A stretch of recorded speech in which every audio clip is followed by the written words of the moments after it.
No distractions. I wanna know you're here. I want. Bonjour la famille, bonjour chers frères et chères sœurs. Alors, beaucoup de gens demandent, veulent savoir c'est quoi avoir, c'est comment avoir une intimité, comment avoir une intimité avec le Seigneur. Déjà, pour définir c'est quoi avoir une intimité avec le Seigneur.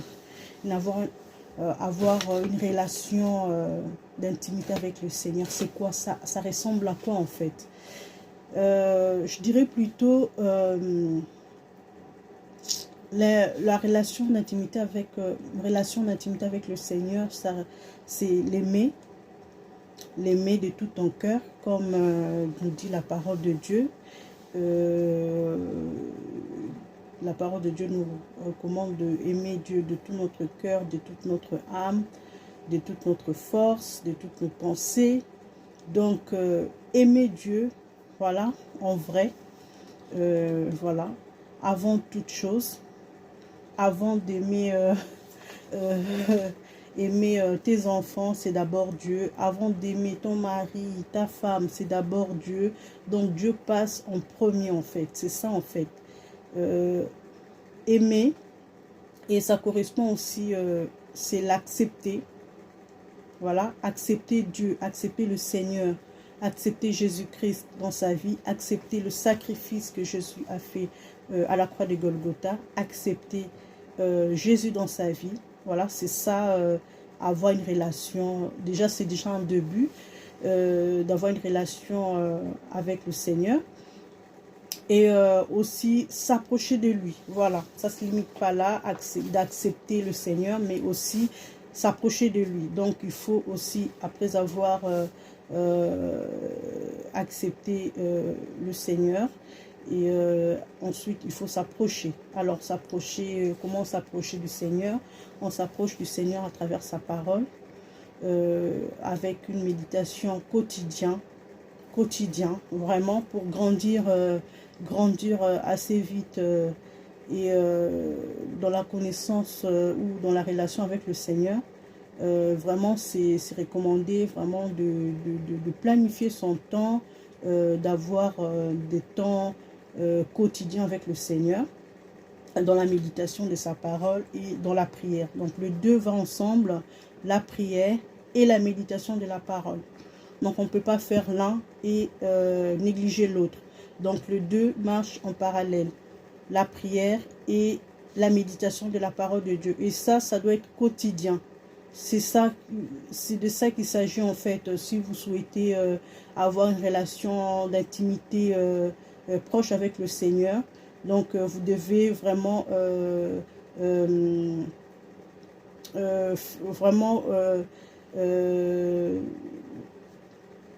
faire le deux en fait, prier et méditer tous les jours, voilà. Donc je sais qu'il y a beaucoup de chrétiens aujourd'hui, déjà lire c'est vraiment une autre histoire en fait, et pourtant c'est la base en fait, la base chrétienne, c'est la parole de Dieu en fait. C'est comme si tu achetais un meuble à Ikea et il n'y a pas comment on appelle le formulaire là qu'on met à l'intérieur de la boîte ou du carton, où c'est écrit comment monter le meuble, voilà, toutes les pièces qui est dedans et tout, voilà. Donc sans ces papiers là, on est un peu perdu en fait. On se demande comment on pourra monter le meuble sans avoir ces papiers là en fait. Donc c'est la même chose avec nous les chrétiens. Donc on ne peut pas bien fonctionner, on ne peut pas être à notre place, on ne peut pas grandir dans la connaissance avec le Seigneur sans lire la parole de Dieu, ça ne marche pas. Alors si tu souhaites grandir dans la connaissance de la parole du Seigneur, la connaissance de Dieu, avoir une relation d'intimité avec le Seigneur, vraiment, il faut planifier, il faut mettre en place quotidiennement de temps pour la méditation de sa parole et la prière. Donc voilà, donc ça doit faire partie de notre quotidien. Voilà. Et donc s'approcher de lui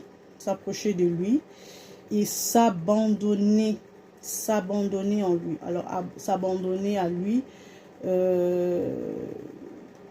ça c'est encore un autre problème que beaucoup de chrétiens rencontrent, s'abandonner complètement au Seigneur. On aime le Seigneur, on aime sa parole. Par contre, pour s'abandonner totalement, c'est vraiment un problème de beaucoup entre nous.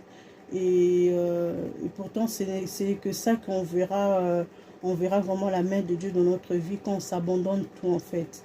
Voilà, parce que celui qui abandonne tout à Dieu a confiance à Dieu. Donc, pour abandonner tout à quelqu'un, il faut avoir confiance à cette personne-là. Donc, si vous n'arrivez pas à abandonner toute votre vie à Dieu, ça veut dire qu'il y a encore des coins où vous souhaitez encore gérer vous-même, où vous n'avez pas vraiment confiance, vous souhaitez vraiment gérer ça vous-même. Et ça ne va pas du tout. Vraiment, il faut demander à Dieu de vous aider à lâcher prise, à lâcher prise et à tout abandonner à lui, à lui faire confiance, voilà, parce que c'est très important. C'est très important. Ce n'est que comme ça qu'on grandit sereinement, calmement, dans la paix, dans la joie, vraiment qu'on abandonne tout au Seigneur. Voilà, parce que j'en ai vécu moi aussi, des moments où j'arrivais pas à tout abandonner, à tout lâcher. Donc j'avais des coins de ma vie où je souhaitais le garder pour moi-même ou bien le gérer moi-même et tout. Je ne voulais pas donner à Dieu. Je disais Seigneur, je te donne ça, je te donne ça, je te donne ça. Par contre là, j'avais l'autre côté de ma vie, j'avais vraiment du mal à donner à Dieu.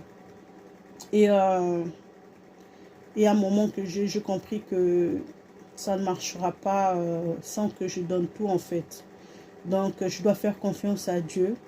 Je dois ouvrir mon cœur. C'est ça, ouvrir le cœur. Hein.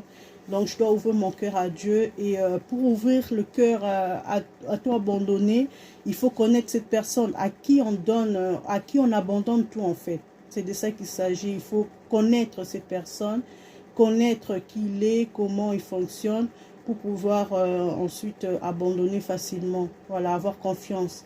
Donc, j'ai commencé vraiment à m'y mettre mon cœur, à s'intéresser vraiment à ces dieux-là qui m'a sauvée.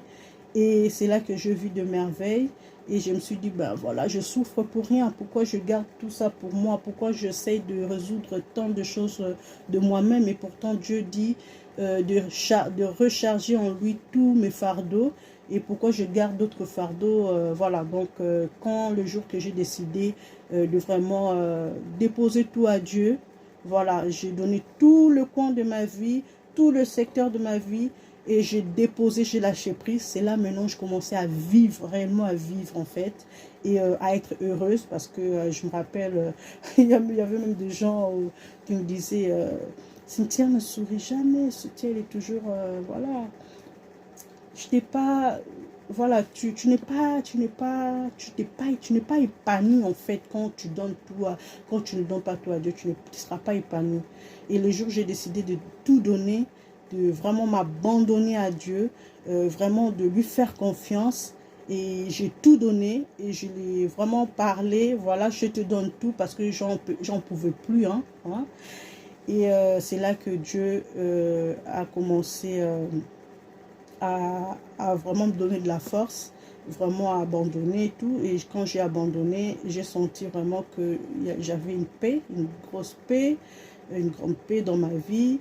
Et je commençais vraiment à bien respirer, à vivre quoi. Et c'est là que aussi je commençais vraiment à apprécier tout ce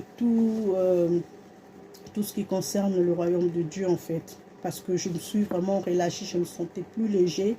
Voilà, donc s'abandonner, c'est vraiment tout lui donner et rien cacher pour soi. Voilà, tout abandonner, vider le sac en fait, c'est ça qu'il s'agit.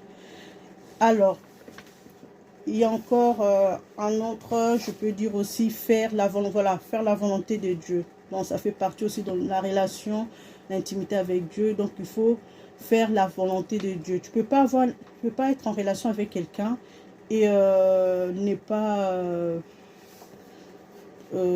accepter ou être d'accord avec ces personnes. Voilà, donc faire sa volonté, c'est vraiment c'est très important. C'est très, très important. Comme Jésus dit, celui qui m'aime gardera ma parole. Voilà. Si tu aimes Dieu, tu vas faire sa volonté. Donc, tu vas garder sa parole et tu vas mettre sa parole en pratique. Donc, c'est de ça qu'il s'agit. Si tu veux avoir une relation avec le Seigneur, tu dois commencer à mettre sa parole en pratique. Ça doit être ta priorité aussi. Vraiment, c'est parce que Dieu tient à l'obéissance. Dieu tient beaucoup à ça. L'obéissance de sa parole. Donc, c'est sa volonté. Sa volonté, c'est mettre sa parole en pratique. Donc, si tu mets sa parole en pratique, vraiment, c'est vraiment c'est quelque chose de très important que Dieu attend de chacun de nous, chacun de ses enfants. Et là, je vais lire un passage sur Apocalypse, Apocalypse 2, verset 4. Alors, je vais lire la parole de Dieu. Alors, verset 4. J'ai cependant un reproche à te faire. Tu as abandonné l'amour que tu avais au début. Tu as abandonné l'amour que tu avais au début. Donc Dieu parle ici de l'amour en fait. Dieu dit que il est notre amour. Donc il est notre premier amour. Dans une autre traduction, ils ont écrit, c'est écrit, mais ce que j'ai contre toi, c'est que tu as abandonné ton premier amour. Donc Dieu, c'est notre premier amour. Donc on doit l'aimer, on doit accepter, on doit l'accepter dans notre vie. On doit s'approcher de lui. Voilà, on doit s'approcher de lui. On doit s'abandonner, voilà, totalement à lui. Et on doit faire sa volonté et mettre sa parole en acte, en fait. Vivre selon sa parole et le mettre en pratique. C'est de ça qu'il s'agit. C'est ça la relation, en fait. Voilà, donc l'aimer, l'accepter dans sa vie, s'approcher de lui en priant, en méditant sa parole, en mettant sa parole en pratique. Et voilà, s'abandonner complètement à lui, rien garder, vider son sac, donner-lui tous les domaines de votre vie. Voilà, parce que de toute façon, il connaît tout, hein. Ça ne sert à rien de garder, il connaît tout. Donc, il faut tout lui donner. Et faire sa volonté, voilà, l'obéissance, mettre sa parole en pratique, c'est de ça qu'il s'agit. J'espère que vous êtes bénis par ces petites partages. Donc, soyez bénis, voilà. Cherchez l'amour, l'intimité avec Dieu, la relation avec Dieu, c'est très important. Vous pouvez aller à l'église, mais ce qui est vraiment important, c'est ta relation personnelle, intimité avec le Seigneur, en secret, parce que ça ne suffit pas d'aller juste à l'église, ça ne suffit pas, voilà. Donc, il faut avoir ta relation personnelle avec le Seigneur en secret, et quand on va à l'église, on se rencontre ensemble avec nos frères et sœurs, c'est vraiment encore pour nous fortifier, vraiment nous adorer, élever le nom du Seigneur. Vraiment, ça nous booste en fait et pour aller de l'avant dans notre marche avec le Seigneur. Voilà, négligez pas votre relation d'intimité avec le Seigneur. C'est très très important. C'est vraiment très important parce que si vous avez cette relation-là, vraiment, vous allez marcher vraiment dans la lumière, vous allez marcher la tête haute parce que vous allez apprendre à connaître le Seigneur personnellement. Personne ne viendra vous mentir ou vous, comment dire, vous ramener des théories un peu bizarres et tout. Si vous connaissez le Seigneur, si vous mettez le temps à lire la Bible, à connaître, à s'approcher du Seigneur, vraiment vous serez à l'abri en fait de toutes ces choses qui se passent surtout maintenant, actuellement dans le monde. Donc voilà, il faut vraiment s'approcher du Seigneur, à connaître le Seigneur et avoir vraiment cette relation personnelle, rencontrer personnellement le Seigneur. Voilà, c'est de ça qu'il s'agit. Je pense que vous êtes bénis. Soyez bénis, partagez à d'autres personnes aussi pour pouvoir bénéficier ou écouter aussi ces messages pour en fait qu'ils soient aussi bénis comme vous. Voilà, que le Seigneur vous bénisse, soyez bénis et au prochain vidéo. Bye bye.